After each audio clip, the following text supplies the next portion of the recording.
கல்பனா அவர்கள் சமீபத்தில் மருத்துவமனையில் அனுமதிக்கப்பட்டிருந்தாங்க. அவங்களுக்கு என்ன ஆச்சுன்னே தெரியல. ஏன் மயங்கி கிடந்தாங்க? தற்கொலை பண்ணாங்களா? இல்லை வேற யாராவது தூண்டுதல் பேரில் அவங்க அப்படி பண்ணாங்களான்னு பல விஷயங்கள் சமூக வலைதளங்களில் வயலாக பரவி வந்துட்டு இருந்துச்சு.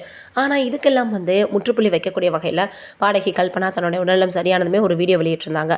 அதில் என்ன சொல்லியிருக்காங்கன்னா, நீங்கள் நினைக்கிற மாதிரி எனக்கும் என்னுடைய குடும்பத்தில் இருக்கவங்களுக்கும் எந்த விதமான பிரச்சனையும் கிடையாது. நான் நிறைய இப்போ படிச்சுட்டு இருக்கேன், என்னுடைய துறை சார்ந்து. அதனால் எனக்கு மன அழுத்தம் அதிகமாக இருக்குது. வேலைகள் நான் அதிகமாக பார்த்துட்ருக்கேன். அதன் காரணமாக எனக்கு ஸ்ட்ரெஸ் இருக்குது. இதனால் மருத்துவர்களிடம் கேட்டு நான் மருந்து எடுத்துக்கிறேன். அந்த மருந்து அதிகமாக எடுத்துக்கிட்டனால அந்த பிரச்சனைன்னு சொல்லியிருந்தாங்க.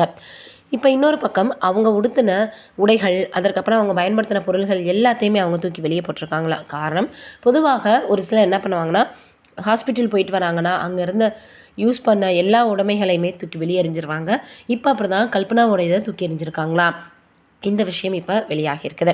அதோடு மட்டும் இல்லாமல் இவங்களுடைய உடல்நலம் சீக்கிரமே சரியாகணும்னு ரசிகர்கள் அவங்களுக்கு ஆறுதலை தெரிவித்து வந்துட்டுருக்காங்க. இவங்களுடைய மகளாக இருக்கட்டும், இவங்களுடைய கணவராக இருக்கட்டும், யாருக்குமே இந்த விஷயம் தெரியாது. ஏன்னா நான் மருந்து எப்பயும் போல் எடுத்துக்கிற மாதிரி எடுத்துக்கிட்டு இருந்தேனே தவிர, என்னுடைய கணவரை போலவோ என்னுடைய மகளை போலவோ யாரும் எனக்கு கிடைக்கவே மாட்டாங்க அப்படின்னு ரொம்பவே உருக்கமாக ஒரு வீடியோ வெளியிட்டிருந்தாங்க கல்பனா. ஆனால் எல்லாருமே என்ன நினச்சிட்டாங்கன்னா, எதற்காக இப்படி செய்யணும், திடீர்னு இந்த மாதிரி ஆயிடுச்சுன்னு ரொம்ப வேதனையாக தான் இருந்தாங்க. இப்போ அவங்க தெளிவுபடுத்தினதுலேருந்து அவங்களுடைய உடல்நிலை சரியாகணும்னு தான் அவங்களுக்கு ஆறுதலை தெரிவித்து வராங்க. நம்முடைய சார்பாகவும் கல்பனா அவர்களுடைய உடல்நிலை சீக்கிரமே சரியாகணும் அப்படின்னு வாழ்த்துக்களை தெரிவிச்சுக்கலாம். இது ஒரு பக்கம் இருக்க, இப்போ நடிகர் நாகார்ஜுனா அவர்களுடைய மகனான நாக சைத்தன்யா தன்னுடைய தண்டேல் படத்தில் 100 கோடியை தொட்டிருக்கிறாரு அப்படின்ற செய்திகள் வெளியாகியிருக்குது. இதனால் தன்னுடைய வீட்டிற்கு வந்த மருமகளினுடைய ராசி தானே பேச ஆரம்பிச்சிட்டாங்களா. இவங்க இப்போ சமீபத்தில் கூட பார்த்திங்கன்னா வெளிநாட்டிற்கு போயிட்டு வந்திருக்காங்க. இந்த படத்தினுடைய வெற்றி கொண்டாட்டத்தை செலிப்ரேட் பண்ணுறதுக்காக போயிருக்காங்க. இப்போது சோபிதா துலிபாலாவை திருமணம் பண்ணதுக்கப்புறமாக ஏகப்பட்ட மீம்ஸ்கள் ரசிகர்கள் சமந்தா அவர்கள் சார்பாக அவங்கள இப்படியெல்லாம் பண்ணிட்டாங்களேன்ற கோபத்தில் நிறைய விஷயங்களை பேசி வந்துட்டுருந்தாங்க. இந்த நிலையில் இப்போ தண்டேல் திரைப்படம் அமரன் திரைப்படத்தை எப்படில தமிழில் பார்த்திங்கன்னா வரவேற்பை பெற்றுக் கொடுத்ததும் அதுபோல் தான் அங்கே தண்டேல் திரைப்படம் பெற்றுக் கொடுத்துருக்கு அப்படின்ற மாதிரி சொல்லி வந்துட்டுருக்காங்க.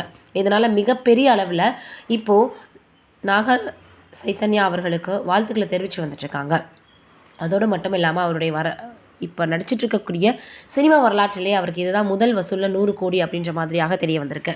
அதனால் இப்போ இதை எல்லாருமே கொண்டாடி வந்துட்டுருக்காங்க. மிகப்பெரிய எதிர்பார்ப்பு ரசிகர்களிடையே இருந்திருக்கும். அதை நிச்சயமாக பூர்த்தி செய்திருக்கு தண்டேல் திரைப்படம் அப்படின்னு தான் சொல்லணும். தண்டேல் திரைப்படத்தில் மிகப்பெரிய அளவில் ஹீரோயினாக சாய் பல்லவி அவர்கள் நடிச்சிருந்தாங்க அப்படின்றதும் நம்ம எல்லோருக்குமே தெரியும். இந்த சூழ்நிலையில் இப்போ அது மிகப்பெரிய வெற்றி கொண்டாட்டத்தை கொடுத்துருக்கு. சாய் பல்லவி அவர்கள் இருந்தால் நிச்சயமாக அது வெற்றி படமாக தான் இருக்கும் அப்படின்ற மாதிரி இப்போ அவங்க முத்திரை பதிச்சு வந்துட்டுருக்காங்க. இன்னும் இருவரும் நிறைய திரைப்படங்கள் நடிக்கணும் அப்படின்னு நம்மளுடைய சார்பாக வாழ்த்துக்களை தெரிவிச்சுக்கலாம். இதை பற்றி நீங்கள் என்ன நினைக்கிறீங்கன்னு கமெண்ட்டில் சொல்லுங்கள்.